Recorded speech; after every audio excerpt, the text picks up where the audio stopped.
જે મમરાનો ચેવડો બનાવી નાખીએ। ભઈલો ભાઈ લેવા જાય છે બધું। ભાત બનાવી નાખ્યા છે, મિક્સ દાળ બાફી રાખી છે, બધું મિક્સ કરી રાખ્યું છે। ભઈલો આવી પણ ગયો, જો તેલ પણ મેં કાઢી લીધું, મિક્સ દાળ બની ગઈ છે, રોટલા બની ગયા છે। ચાલો હવે આપણે મમરા વઘારી નાખીએ। મમરા વઘારવા માટે મેં તેલ મૂકી દીધું છે, હિંગ નાખી દીધી। હવે અડધી થેલી મમરા નાખી દઈએ અંદર। જો અડધી થેલી મમરા નાખીને હવે શેકી રહી છું। મમરા શેકાઈ ગયા છે।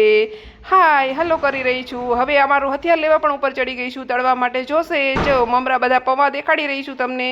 હવે મકાઈના પૌવા તળી રહ્યા છીએ આપણે। જો આમાં ઝારામાં તો બહુ સરસ તળાય છે।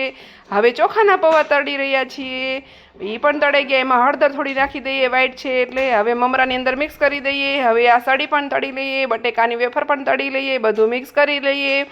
હવે જો બધું તળાતું જાય છે, મિક્સ કરતી જાઉં છું। હવે થોડાક પાન પણ તળી લીધા। જો બધું મિક્સ કરી રહી છું, સિંગદાણા પણ નાખી દીધા અંદર, સેવ રેડી નાખી દીધી છે।